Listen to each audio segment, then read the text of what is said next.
अब आइए आपको सुनवाते हैं कैसे पहली बार स्पीकर पद के लिए हो रही है जंग। राहुल और अखिलेश ने साफ कर दिया कि अगर डिप्टी स्पीकर पद नहीं मिला तो स्पीकर पर सर्वसम्मति बननी मुश्किल हो जाएगी। अखबार में लिखा है कि प्रधानमंत्री ने कहा है कि ऑपोजिशन को कंस्ट्रक्टिवली सरकार के साथ कोऑपरेट करना चाहिए। ऑपोजिशन ने क्लियरली कहा है, राजनाथ सिंह जी का खारगे जी को फोन आया, राजनाथ सिंह जी ने खारगे जी से कहा देखिए आप हमारे स्पीकर को सपोर्ट कीजिए। ऑपोजिशन, पूरी ऑपोजिशन ने कहा है, हमने सब के सब से बात की है, पूरे ऑपोजिशन ने कहा है कि हम स्पीकर को सपोर्ट करेंगे, मगर कन्वेंशन ये है कि डेप्यूटी स्पीकर ऑपोजिशन को मिलना चाहिए। राजनाथ सिंह जी ने कल शाम कहा था कि वो खारगे जी को कॉल रिटर्न करेंगे। अभी तक राजनाथ सिंह जी ने खारगे जी का कॉल रिटर्न नहीं किया है। तो मोदी जी कह रहे हैं कंस्ट्रक्टिव कोऑपरेशन हो और फिर हमारे नेता को इंसल्ट करा जा रहा है। तो नियत साफ नहीं है। नरेंद्र मोदी जी कोई कंस्ट्रक्टिव कोऑपरेशन नहीं चाहते हैं, क्योंकि कन्वेंशन है कि डेप्यूटी स्पीकर ऑपोजिशन का होना चाहिए। और हमने कहा है, पूरे ऑपोजिशन ने कहा है कि अगर कन्वेंशन फॉलो किया जाएगा तो पूरा समर्थन स्पीकर के इलेक्शन में हम देंगे। अब ये सब सामने आ जाएंगी, सब चीजें सामने आ जाएंगी, सब सामने आ रही है अभी चीजें, अभी सब सामने आ रही चीजें। जो विपक्ष की मांग यही थी कि उपाध्यक्ष विपक्ष का हो। जो हमारी राय पार्टी की है वो है कि उपाध्यक्ष विपक्ष का हो और बाकी बातें अभी सब सामने आ जाएंगी। तो आमने सामने एनडीए और इंडिया ब्लॉक आकर खड़ा हो गया है और ये लड़ाई अब स्पीकर को लेकर होगी। जो पहली जंग है वो स्पीकर को लेकर होगी और ऐसा पहली बार भारत के इतिहास में हो रहा है जब स्पीकर सर्वसम्मति से नहीं बल्कि चुनाव के बाद लोकसभा के स्पीकर चुने जाएंगे, क्योंकि विपक्ष ने भी अपना उम्मीदवार उतार दिया है। अब देवेंद्र, जरा नंबर के लिहाज से हम बात कर लें तो एनडीए मजबूत नजर आता है और मुश्किल है, विपक्ष के लिए लड़ाई जीतना असंभव नजर आता है। लेकिन अगर विपक्ष कोशिश भी करेगा तो एनडीए की कौन सी कमजोर कड़ी है जिसे रिझाने की कोशिश इंडिया ब्लॉक की तरफ से की जा सकती है?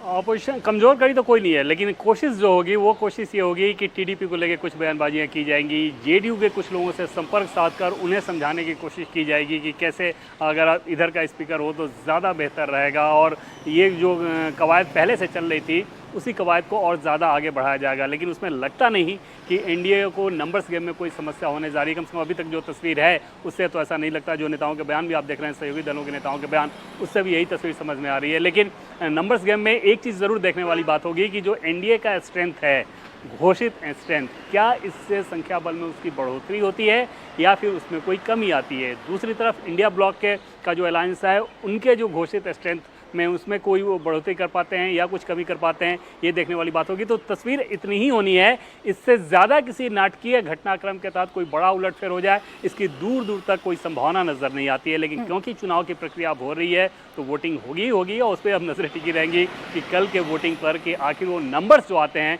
वो क्या आते हैं। लेकिन नंबर से ज़्यादा नैरेटिव ज़्यादा महत्वपूर्ण रहेगा। वो नैरेटिव गढ़ने की कोशिश लगातार अपोजिशन के द्वारा किया जा रहा है। एक तो दलित कार्ड खेला गया, दूसरा ये कि कन्वेंशन का पालन नहीं किया जा रहा है, लोकतंत्र में विश्वास नहीं है, इस तरह के आरोप लगाए जा रहे हैं। अब देखिए परसेप्शन में कौन जीतता है ये भी देखना दिलचस्प होगा। लेकिन विजय लक्ष्मी, यही मैं आपसे भी समझना चाहती हूँ, परसेप्शन तो विपक्ष गढ़ रहा है, एक नैरेटिव विपक्ष बना रहा है और उसमें कहीं ना कहीं कामयाब होता हुआ भी नजर आ रहा है। लेकिन नंबर्स के लिहाज से देखें तो क्या कोई कोशिश इंडिया ब्लॉक की तरफ से की जाएगी?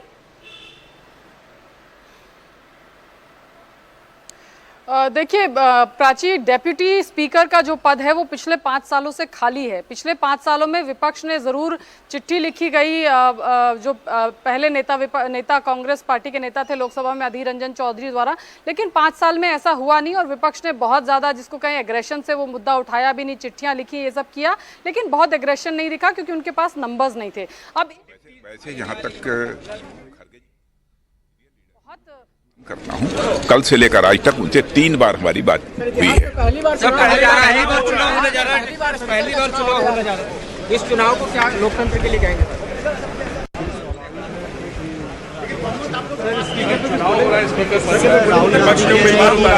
नहीं किया आपने, सेल्फी ले लो। राहुल गांधी ने कहा को कॉल बैक नहीं किया गया आपके द्वारा।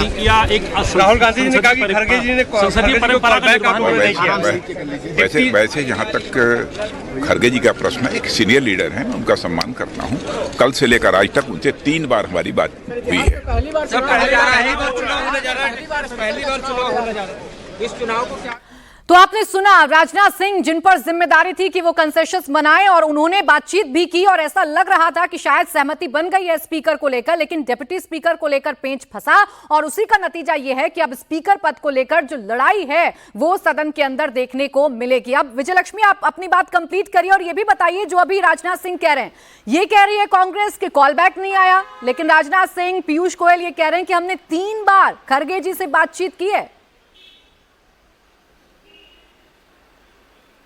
देखिए, बातचीत तो हुई, सूत्रों ने हमें बताया कि कांग्रेस अध्यक्ष की बातचीत हुई है राजनाथ सिंह के साथ, और आज जो अंतिम बातचीत थी, प्राची, जो सूत्र बता रहे हैं कि कल से लेकर के आज सुबह तक का जो घटनाक्रम था, विपक्ष के नेताओं को उम्मीद थी कि डेप्यूटी स्पीकर का पद जो है वो सरकार शायद उसके लिए मान जाएगी।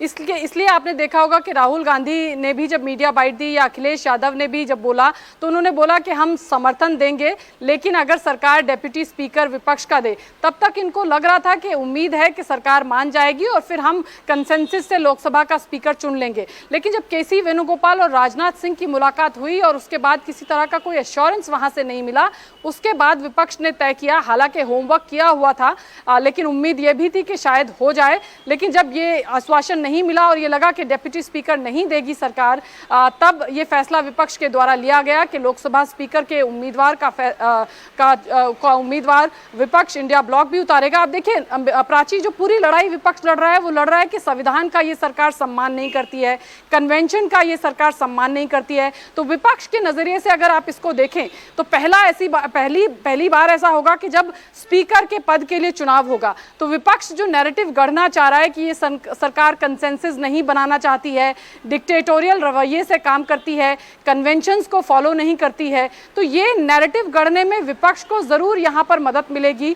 बेशक उनका कैंडिडेट चुनाव जो है वो अर्थमेटिक में बहुत उनके साथ नहीं खड़ा है, गणित उनके साथ नहीं खड़ा है। देखिए, पिछली बार से मजबूत हुआ है विपक्ष और इसी मजबूती का कॉन्फिडेंस उनके फैसलों में भी झलक रहा है, और यही वजह है कि फ्रंट फुट पर आकर इस बार विपक्ष भी बैटिंग करना चाहता है और कोशिश कर रहा है कि हर मुद्दे पर सरकार को घेरा जाए। इस बड़ी खबर पर लगातार बने हुए हैं।